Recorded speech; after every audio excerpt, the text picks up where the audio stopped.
As an agile coach and meditation teacher in training, I regularly spot opportunities where agile and mindfulness are aligned. Here's a summary of the 3 key benefits of meditation and mindfulness in knowledge work environments, such as technology companies. Benefit number 1, higher performance due to more effective stress management. What does stress do to your performance?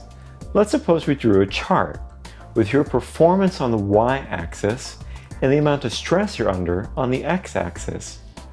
What relationship do you find between these two in your personal experience? How about some examples? First, let's think about lifting a car off of someone in the event of a life-threatening emergency. Relaxing isn't going to help here. So there's probably some kind of positive relationship as our adrenaline gets flowing, perhaps with a plateau as our freeze, flight, or fight instincts fully kick in. What about tasks that are labor-intensive and don't require a lot of novel thinking, such as digging a ditch, harvesting produce, or electronics assembly? I think the curve is going to be pretty similar. This seems pretty reasonable, right? More pressure, more performance. It's been genuinely true for the vast majority of human labor throughout history. And yet, we've all been in stressful situations at work that seem to rob us of our creativity and productivity.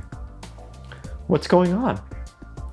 In 1908, over 110 years ago, 2 psychologists named Robert Yerkes and John Dodson observed an empirical relationship between stress, which they called physiological arousal, and performance. They found, as we'd expect, that for simple tasks, more arousal equals more performance, up to a point. They also discovered something quite interesting. For complex, novel, or challenging tasks, there's an entirely different relationship. For these tasks, the majority of what we do in office buildings, increased arousal compromises performance beyond a point. Further, the more complex, novel, or challenging the work, the less arousal is optimal.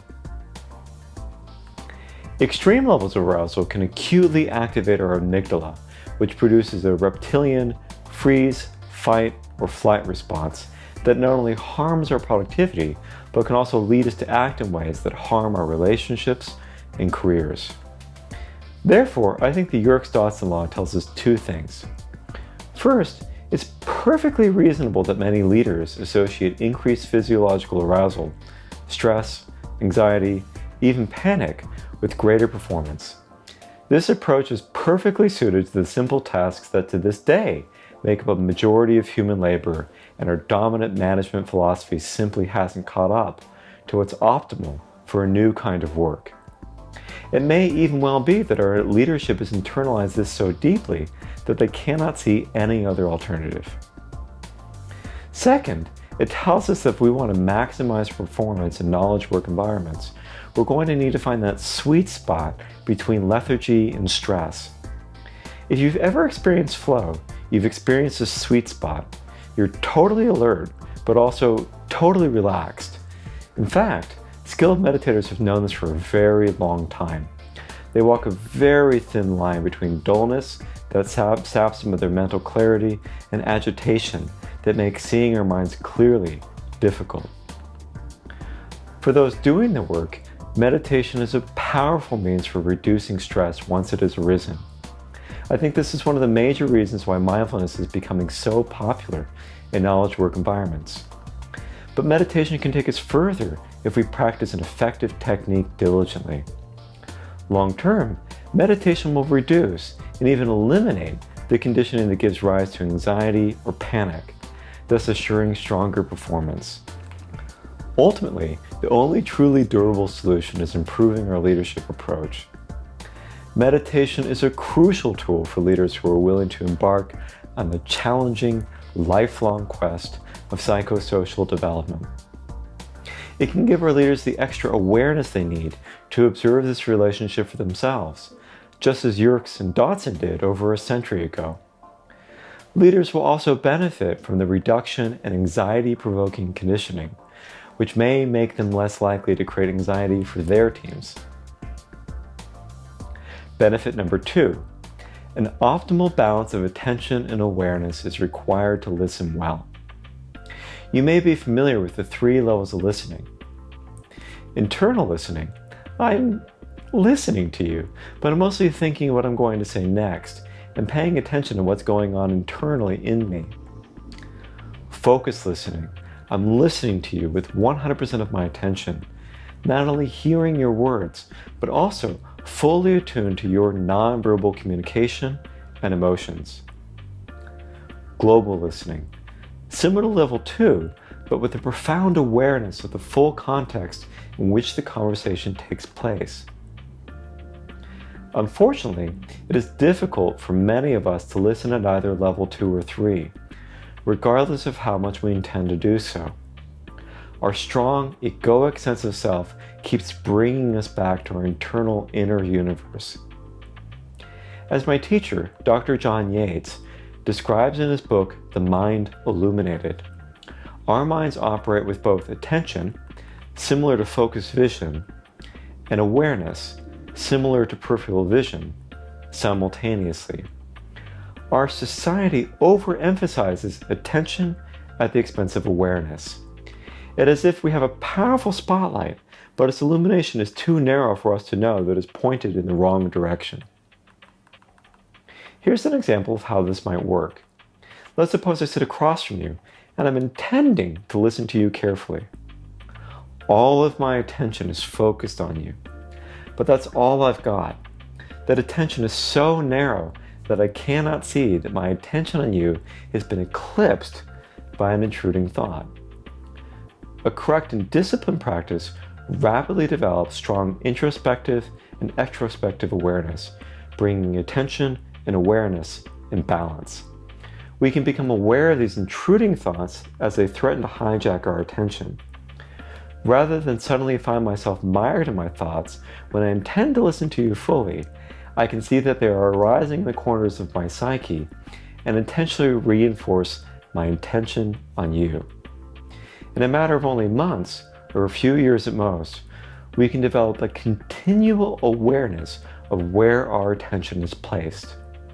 This allows us to direct our attention as intended and hold it there indefinitely. Benefit number 3. Meditation improves our ability to engage in constructive conflict. The conflict dynamics model describes conflict as being either constructive, cognitive, or destructive, emotional, and either active or passive.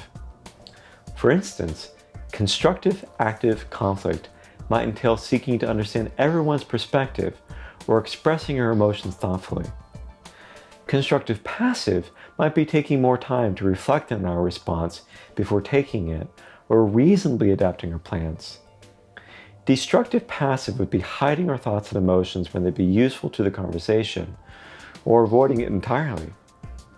And destructive active includes personal attacks or a win at all costs attitude.